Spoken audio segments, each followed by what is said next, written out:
and welcome to my channel. So another travel vlog na naman tayo for today's video. For today's video, another part na naman ng Metro Manila ang ating i-explore. Papahulaan ko sa inyo kung anong parte ito ng Metro Manila. Kapag narinig nyo ang Green Hills, ito yung city na unang pumapasok sa utak ninyo. Kung ang sagot ninyo ay San Juan City, may tama kayo. Kasi for today's video, ang ating explore ay San Juan City at samahan ninyo ako as we explore San Juan City.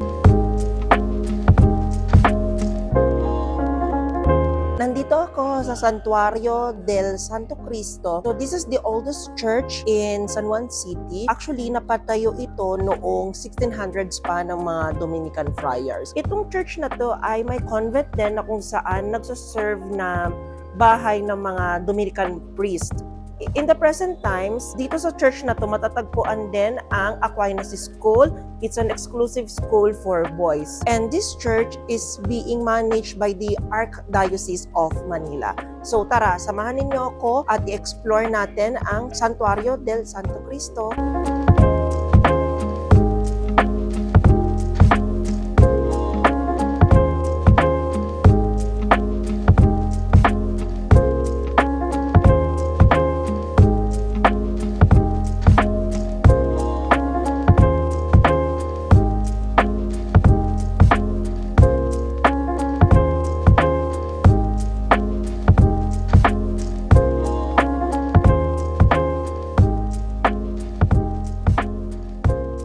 May isa pang pinagmamalaking simbahan ang San Juan City. Ito naman yung Pinaglabanan Church o ang St. John the Baptist Church. So lalakarin ko lang dito from Santuario del Santo Cristo, most likely mga 1 kilometer.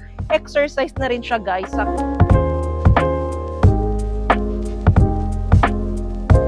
Ito yung St. John the Baptist Church o tinatawag na Pinaglabanan Church. Kaya siya tinawag na Pinaglabanan Church kasi yung Pinaglabanan Shrine dito ay malapit lang. Itong church na to ay masasabi kong medyo bago na siya. Not totally bago kasi mga 1896 ito napatayo. Itong church na to, kaya siya pinatayo, ay is to venerate St. John the Baptist, yung patron saint ng San Juan City. Kaya every June 24, nagsa-celebrate sila ng Wata Wata Festival o yung water festival, yung may basaan. Kasi si St. John the Baptist po, if you remember, siya po ay bininyagan doon sa Jordan River. So, naligo. To commemorate that. Ang problema lang kasi sa Wata Wata Festival is that yung mga tao dito, yung mga locals dito na iba ay nagiging insensitive. Kahit naman hindi gusto mag-participate ng tao o passerby lang sila, papasok sa trabaho, binabasa pa rin nila. Kung mapapanood ng LGU ng San Juan City, suggest ko sa inyo, kung gusto ninyo ng Wata Wata Festival na maganda yung kalalabasan,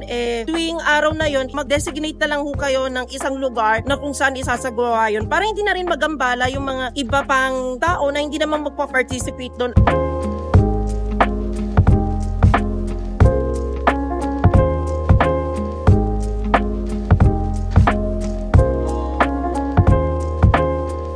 So, nandito tayo sa Pinaglabanan Shrine. Ipinatayo itong Pinaglabanan Shrine upang i-commemorate o gunitain ang Battle of San Juan del Monte. Yung San Juan del Monte ay ang old name ng San Juan City, nang ibig sabihin ay St. John of the Hill. Kukwento ko sa inyo a little bit of history or story about labanan sa San Juan del Monte. Ganito yan, guys. Ang Katipunan ay isang sikretong organisasyon ng mga samahan ng mga Katipunero. Kaya nga Katipunan, di ba? Ang buong pangalan nito ay KKK o Kataas-Taasang Kagalang-Galangan. I-google nyo na lang yung buong meaning. Sorry. Nalos ako doon. So, yun na nga. Na-discover ng mga Spanish authorities itong sekretong organization na to. So, dahil na-discover na ang sekretong organisasyon na to, napagdesisyonan ng supreme leader nila o si Supremo na si Andres Bonifacio na sumugod dito sa San Juan del Monte o sa San Juan City upang kalabanin ang mga Kastila. Sinugod nila yung El Polvorin o yung gunpowder magazine. Ito yung imbakan ng mga barel at mga pulbura ng baril. Yung El Polvorin sa San Juan del Monte, ang present site nun ay doon sa San Juan Elementary School. At sinugod din nila Andres Bonifacio ang El Deposito. Yung El Deposito naman, ito yung nagbibigay ng water supply. Para siyang Manila Water o Maynilad. Sinugod nila yung dalawa na yon, however, hindi sila naging successful. Kaya hindi sila naging successful kasi alam naman natin na mas advanced ang gears ng mga Spanish armies compared naman sa mga Katipunero na ang gears lang nila ay bolo, itak, tapos yung baril pa nila maliliit lang. So, gayon pa man, kahit hindi sila naging successful sa paglusob dito sa San Juan del Monte, pinakita naman ng mga Katipunero ang kanilang katapangan at ang kanilang craving na maging malaya ang ating bansa. Sa pinaglabanan shrine, matatagpuan din dito yung Museo ng Katipunan at yung El Deposito Museum. So tara, samahan ninyo ako i-explore natin ang pinaglabanan shrine.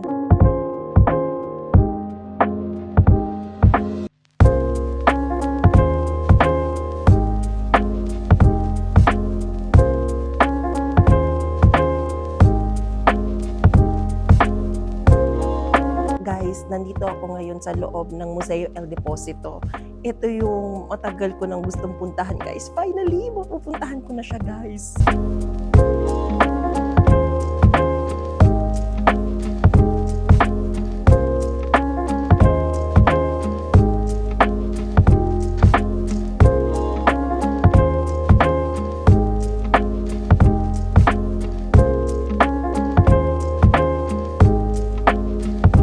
Guys, may mga kasabay ako and meron silang tour guide dito, yun, nasa unahan. Wow, guys! Yan, ganda. First time ko makapasok. Medyo may amoy lang siya kasi ilalim ata ito ng lupa. Pero maganda siya, guys, ha. Ngayon ako nakakita ng water system line.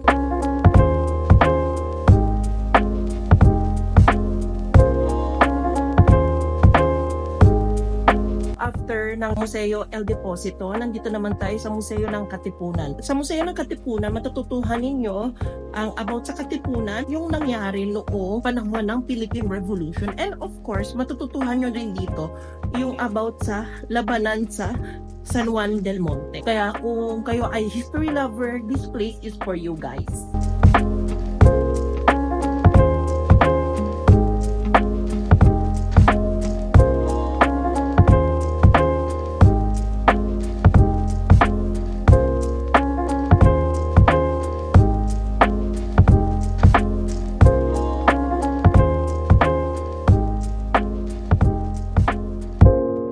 Kung ang Christianity ay may 10 Commandments, ito naman, ang Katipunan ay may Decalogo ng Katipunan. So ito yung parang mga 10 Commandments nila ng mga kailangan ninyong gawin.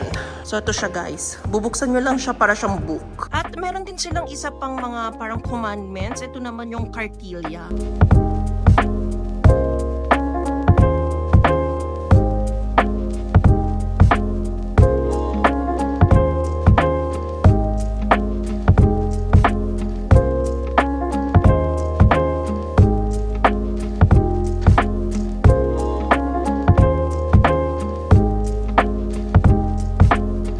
Maraming kainan dito na masarap at sikat sa San Juan City. Ito na nga ako sa isa sa mga sikat na kainan nila, ang Eat Fresh Hong Kong famous street food. Umorder ako dito sa kanila ng chicken with mushroom clay pot at white gulaman. Hintayin ko lang yung order ko tapos kakain na ako kasi nagugutom na ako. Ang dami kong nilakad for today's video kasi. Dumating na yung mga in-order ko. Ito yung chicken with mushroom clay pot at ito yung white gulaman. Tikman natin, guys. Itong chicken with mushroom for only 230 pesos. At itong 16 ounce nila na white gulaman, 70 pesos. For me, sa presyo nila, not bad na siya and I think sulit naman siya, guys. Tikman natin, guys. Wow, ang init. Ay, lalagyan ng sauce. Lagyan natin ng sauce, guys. Ayan. Freshly cooked. At ito yung mushroom nila. For the chicken naman, masarap siya, guys. Hindi maalat. Tender yung manok. Tikman naman natin yung white gulaman.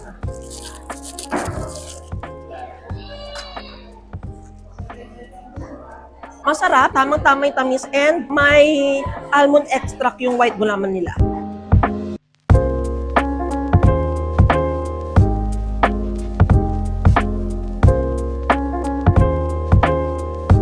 ako sa Santolan Town Plaza at meron din silang branch dito ng Purple Oven. Bibili lang ako ng mga pastries dito. Hi! Oh, ang sasarap ng pastries ninyo. May tanong po ako, okay lang po ba?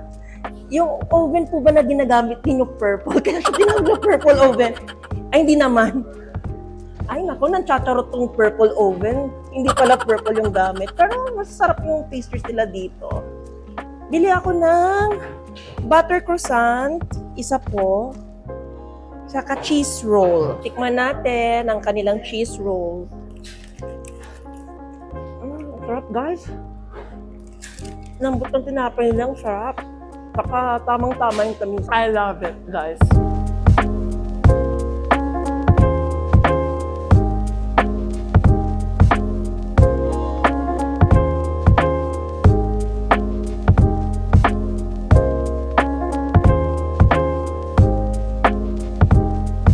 Kung mahilig kayo sa contemporary art, sa mga streetwear, dito yan sa Ronak Art Center. So actually, yung iconic dito ay yung hagdanan na kung saan may mga nagpipicture na mga kaidaran kong Gen Z. Kaidaran, same age level lang ang peg. Bukod sa contemporary art and mga streetwear, sa deck floor, meron silang cafe na ang pangalan ay Saiku Cafe. And sa ground floor naman, may dalawang food stall akong nakikita dito.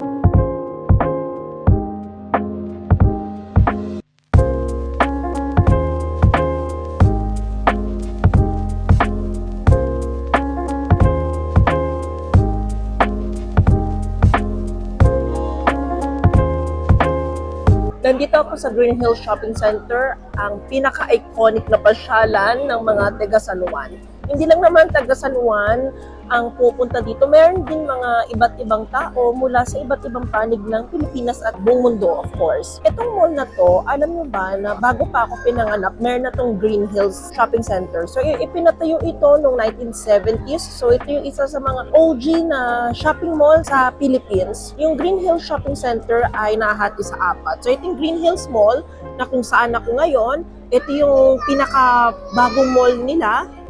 Meron silang Promenade Mall. Maingay yung bata. Wait lang. Yung isa ay Promenade Mall, kung saan nandoon yung sinihan and mga restaurants. Shopsville, nandoon naman nagtitinda ng mga alahas, yung mga relo.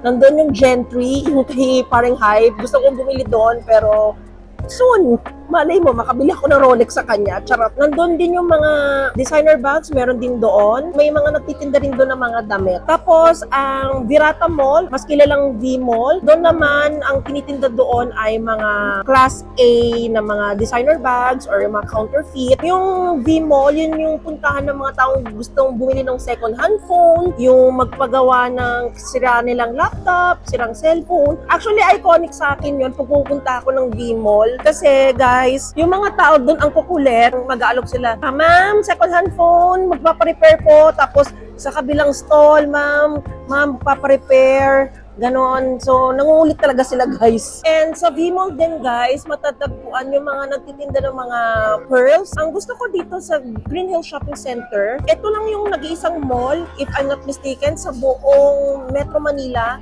na may prayer room for mga kapatid nating Muslim. Pangalan is Masjid Green Hills. Samahan niyo ako, pasyal tayo sa Green Hills Shopping Center.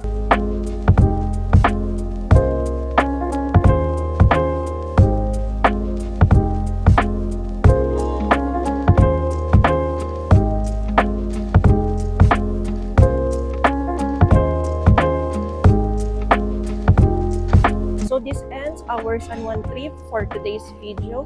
Sana nagustuhan nyo tong video na to. And of course, sana mapuntahan nyo rin ang mga pinuntahan ko dito sa San Juan City.